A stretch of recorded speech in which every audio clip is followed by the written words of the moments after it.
Okay, the last element here of the leadership principles, P, plan. You have to have a plan and understand what a plan is made up in. A lot of times I've sat in on meetings, whether it's in the military, the state police, or when I was in my civilian sector before I came on the state police, in management business areas. I would see these people get together for a meeting and there was no objective plan. There was no end state. There was no follow through. It was just a lot of discussion, free flow, brainstorming. At the end of the day, people patting each other on the back, and there was no decisive plan. A plan consists of certain elements. Authentic leaders will have a well-thought-out plan drawn from their training, experience, and knowledge. The importance of planning cannot be overstated. The time spent in proper planning and preparing is equal to the importance of the actual battle. Without a proper drawn-up plan, coupled with poor preparation of men and equipment, the outcome of the battle has already been determined before it started. Planning will always address the 5 W's: who, what, why, where, when, and how. This is critical for every leader to truly grasp in order to achieve victory. These principles apply to all human endeavor. A plan will consist of the following characteristics. One, we got to pray, right? You want to, and that's that act of humility, right? Pray. You got to start praying. Otherwise, you're going to think you know it all. So you're asking God's guidance and strength. For guidance and strength and wisdom. Patience, to endure, to stay focused, set the example of your men. 3, prepare. Identify what you and your men will be facing. Identify the objectives that you must be achieved for the mission to be successful. What factors will affect the men and equipment. Have an honest assessment of your capabilities and your men. And prepare the men with training that will replicate the conditions they'll find themselves in. Very crucial. Do not cut corners with planning and training. And how much time do you have to prepare for your men? Practice. It never stops. You're always practicing your battle drills. You're always preparing your men to get ready for what they're going to endure. And you want the training to replicate what it is that they're doing. And it could be something as simple as me sitting down with my son as he's doing his letters, uppercase and lowercase. I'm there with him. And I show him how to do it a couple times, show him how to hold the pencil, how to sit upright in the chair, and he does it over and over again until he gets it right. But have a plan. Prayer. We'll go back to prayer. Good leaders essentially pray, constantly pray. When I was in Iraq, I used to carry a little index card, and I kept it in my fatigues. And on it, the first thing it said is, "Have you done everything for your men today? Have I did everything for my men? Was there something I was forgetting? Do they have all the equipment that they need? Do they have the training that they need? Is there something that's missing?" 2, I would put down, am I putting them first? Am I putting my men first? Or am I doing stuff to put myself first? And then 3, the third thing I would put down is pray. I would always pray for my men. Whatever time I had, sometimes it was just an Our Father or a Hail Mary. Some days I would get a rosary. But I prayed for my men. And it was hugely important. We were very successful with our mission there in Iraq. Before we even went to Iraq, myself and my team leader, we both went to confession together.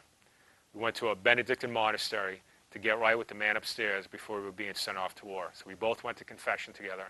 And when I was up there with the Benedictine monks, I gave them a list of everyone's name on the team, their full name, so they would pray for us. And they kept us in their daily mass. And let me tell you something, those prayers were answered. Everything that could go our ODA's way went our way. I mean, we were extremely successful. Everything from when a suicide bomber came into the compound, the only person that was hurt was the knucklehead who blew himself up, to patrols going outside the wire with IEDs not blowing up. We took control of an insurgent-held town, and we were working some tough days. We had 600 men battalion of Iraqis assigned to 12 Americans. We made for some long days. And then at the same time, we were expected to train these men up to fight a counterinsurgency. All while this was happening, we started a new police department. We were so successful in the area that we were working in, the Armored Cavalry Regiment, we were in their battle space. They would send down their officers and NCOs to meet with my team commander and us to see what it was we were doing. I'm very grateful. I had a wonderful team commander, wonderful NCOs in the team. These men were the epitome of good leaders, wonderful soldiers. So I'm very grateful for them. It was a team effort. Another gentleman on the way when we came back home was kind enough to capture the story of what went on in Afghani. The gentleman, Stan Grip, he's an author. He's actually here in the audience. And he ended up publishing a story that was later printed in Army magazine. So praying does have its benefits, gentlemen. You don't think George Washington prayed for his men at Valley Forge?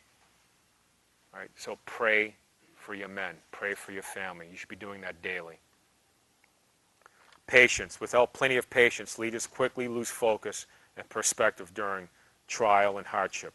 Leaders will require patience from their men in order to be successful. The only way to achieve that, you must demonstrate patience day in and day out regarding all your actions and thoughts while the burden of command weighs on you. While the burden of command weighs on you. There's a wonderful quote. It's called The Loneliness of Command. A British historian whose name escapes me right now. But the loneliness of command, that really truly captures what it means to be a leader. And sometimes you find yourself in that loneliness of command. And when you find yourself there, turn to Christ. Turn to the sacraments and turn to prayer. Prepare. Leaders develop a well-thought-out plan in advance prior to the conflict striking. When you find yourself in the whirlwind of difficulty, take the initiative and develop a plan of action. These plans are based on training, experience, and knowledge. Leaders persevere under hardship. They do not wilt under the first sign of trial or suffering. Practice and train hard for the fight that you will encounter. So practice hard in the engagement that you will find yourself in. And your subordinates. If you have a certain task at hand, whether it's raking leaves or fixing the plumbing, understand what it is that you're doing. Make sure that your men are properly trained to do that so they can execute the mission. Practice. Leaders always with their men practice. Their battle drills will determine the outcome of the mission at hand. Always honing your skill sets.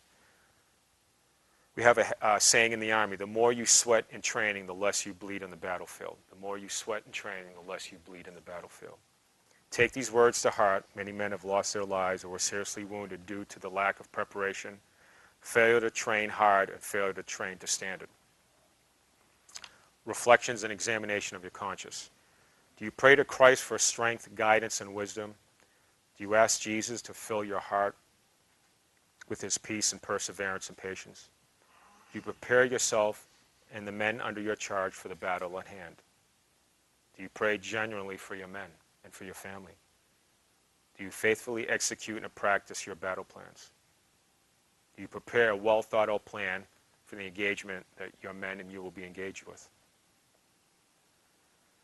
Prayer. Dear Jesus, teach me to pray with a servant's heart, to receive the grace of peace and patience, to persevere during the struggles and hardship of life, to properly prepare my men for the task at hand.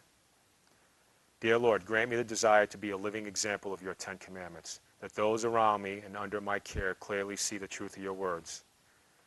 Dear Lord, grant me the desire to embrace the 3 theological virtues of faith, hope, and charity, to simply and faithfully glorify your will. Understand, gentlemen, that each and every one of us are called to lead in some aspect or another, regardless of where you find yourself. And where you find yourself, that's your position of the battlefield. So your mission is not my mission. And a wonderful example of that is the Blessed Mother. Only through time and eternity, she could fulfill that mission. God's never going to take away our free will, so we always have the ability to say yes and no. Thankfully for all of us, Mary said yes. But that was a unique mission only she could fulfill throughout time and eternity. And each and every one of you have your own specific mission that you're called to fulfill. I can't fulfill yours and you can't fulfill mine.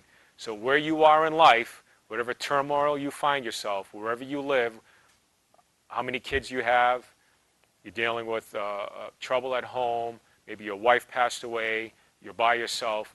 God put you there for a reason. You have a mission to fulfill.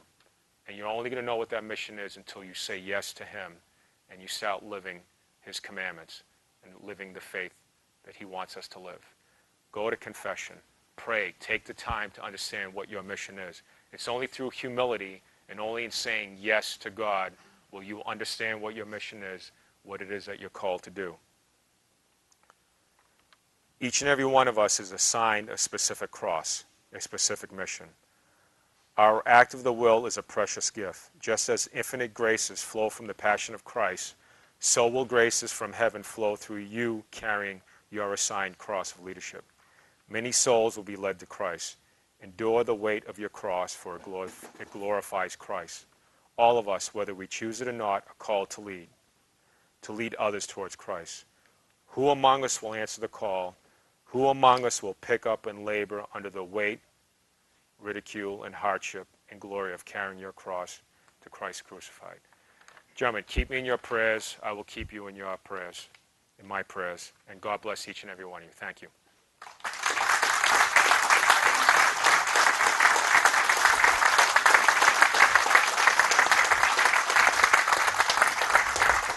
We'll take a 10-minute break, gentlemen, and then we'll have our next speaker.